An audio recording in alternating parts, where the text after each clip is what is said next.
Hello बच्चों, let's see the question. The question says that describe the hormonal feedback circuit in controlling renal functions. So to solve this question, the key concept used is kidney.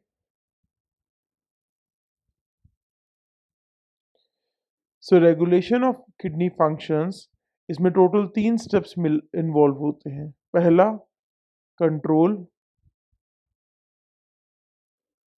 Bye JGA यानी extra glomerular apparatus. पहला ये होता है. दूसरा होता है control by ADH. ADH का मतलब होता है एंटी डाययूरेटिक हार्मोन. तीसरा होता है कंट्रोल बाय एएनएफ. एएनएफ का मतलब होता है एट्रियल नाइट्रियूरेटिक पेप्टाइड या फैक्टर. हार्ट से रिलीज होता है. सेपरेटली हम इन सारी चीज़ों को देखेंगे. पहले देखते हैं जेजीए क्या करता है यानी एक्स्ट्रा ग्लोमेरुलर एपरेटस क्या करता है. तो यहाँ लिखेंगे कंट्रोल बाय जेजीए. जेजीए क्या करता है? पहली बात तो ये ऑपरेट करता है, operates a multi hormone.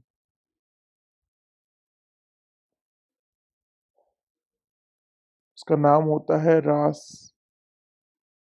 Short form है रास. वैसे इसका पूरा नाम है rennin angiotensin aldosterone system.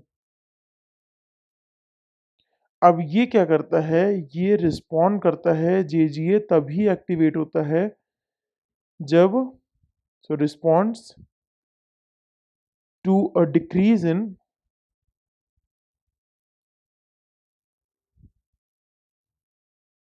Blood pressure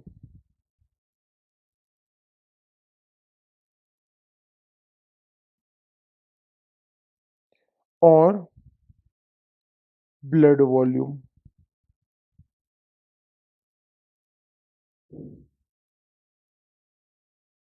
In the afferent arteriole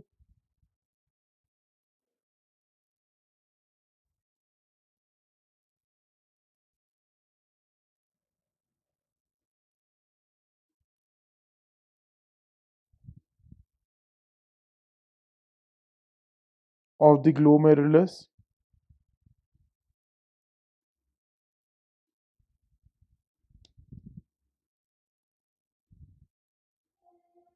and from there release an enzyme.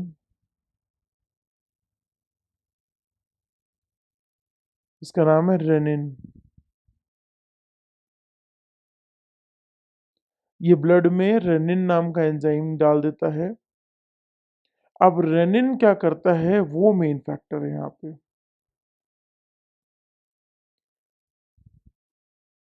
तो रेनिन के बारे में देखेंगे कि renin initiates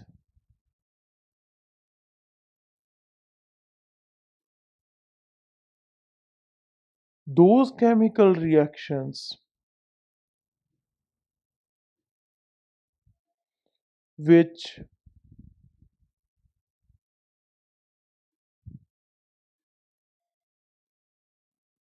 converts plasma protein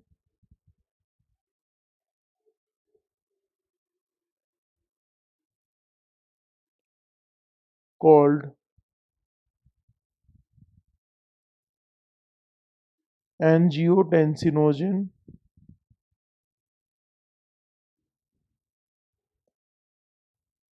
to a peptide.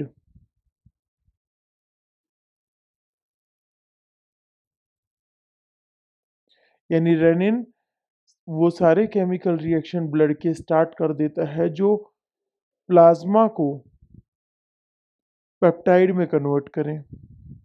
जिन्हें जिन्हें मेनली बोलते हैं एंजियोटेंसिनोजेन से पेप्टाइड में कन्वर्जन स्टार्ट करा देता है।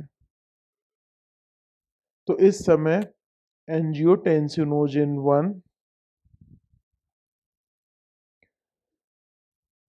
या फिर बोल सकते हैं एंजियोटेंसिन 1 से कन्वर्जन होता है एंजियोटेंसिन 2 में,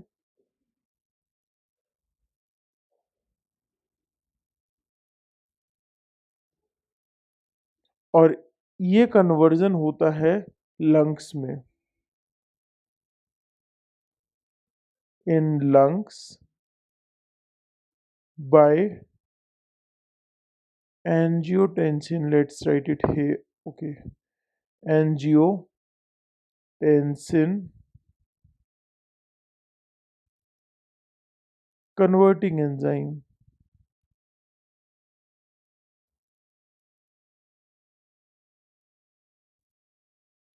एंजियोटेंसिन कन्वर्टिंग एंजाइम लंग्स में एंजियोटेंसिन 1 को एंजियोटेंसिन 2 में कन्वर्ट करता है।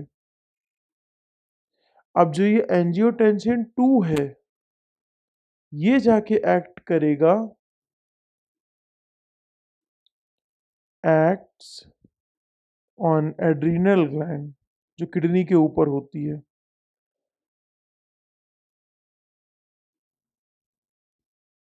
अभी एड्रीनल ग्लैंड पे एक्ट करेगा एंड रिजल्ट्स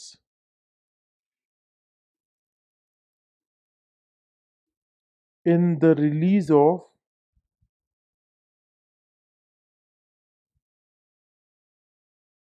एल्डोस्टेरॉन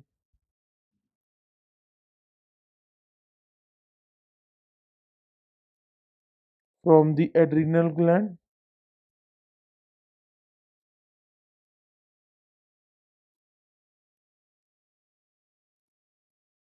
तो अब ये एंजियोटेंसिन 2 जाके एक्ट करेगा एड्रिनल ग्लैंड पे, और वहां से क्या होगा, एल्डोस्टेरॉन नाम का हार्मोन रिलीज किया जाएगा एड्रिनल ग्लैंड से।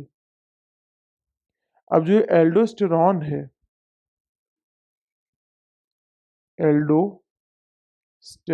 है, ये क्या करेगा, ये इंक्रीज करेगा ब्लड प्रेशर को। पहली बात तो इंक्रीज इंक्रीज ब्लड प्रेशर। दूसरा क्या करेगा, increase blood flow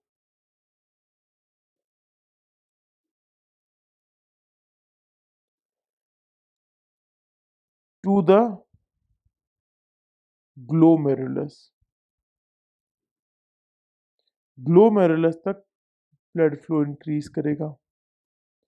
it also acts on DCT. DCT यानी किडनी में नेफ्रॉन्स होते हैं, किडनी की यूनिट्स नेफ्रॉन्स होते हैं, तो उनका एक पोर्शन होता है, डिस्टल कन्वोल्यूटेड ट्यूब्यूल नाम होता है इसका, और एंड सीडी यानी कलेक्टिंग डक्ट।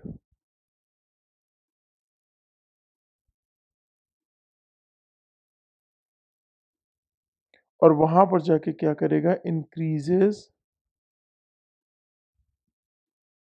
रीअब्जॉर्प्शन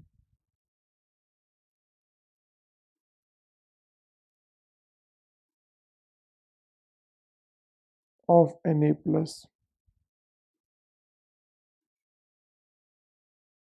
तो ये तो हो गई पहला फैक्टर।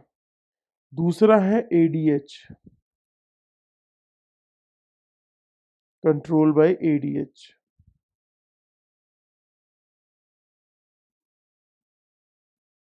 यानी anti diuretic hormone pituitary gland release करती है।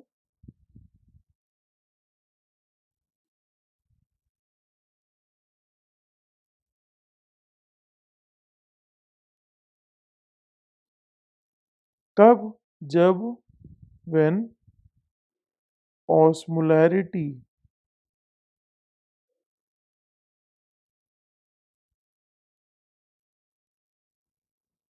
Of blood increases.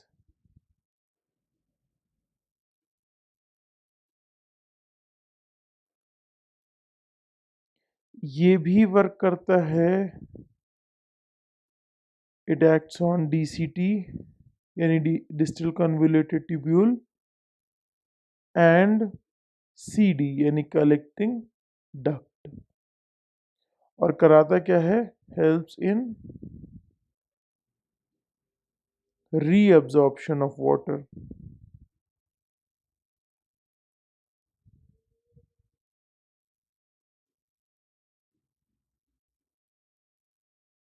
Next factor है control by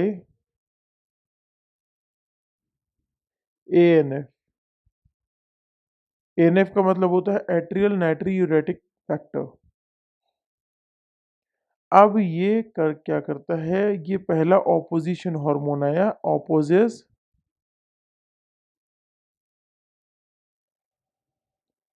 the regulation of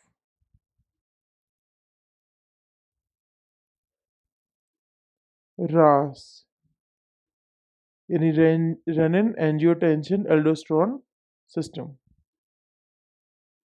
ANF inhibit करता है,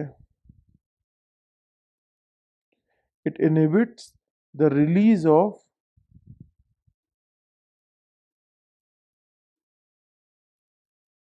rennin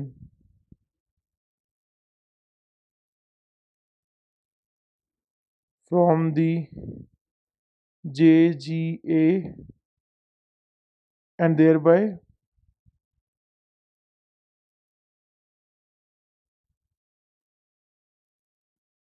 inhibit NaCl।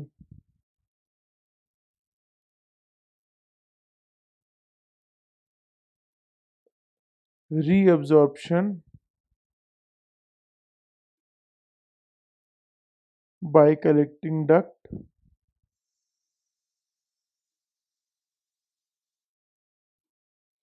and reduces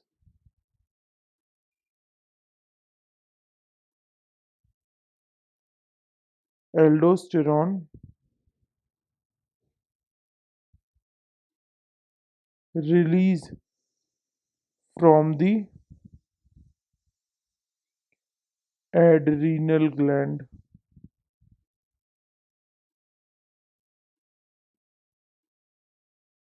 यानी इसमें एक ही इनिबिटरी हार्मोन आया या फिर ऑपोजिशन हार्मोन आया जो ANF, ये सारे जो फंक्शंस हो रहे थे पहले उन सबको सप्रेस करता है। So this is the final answer. Hope you understood it well. Best of luck.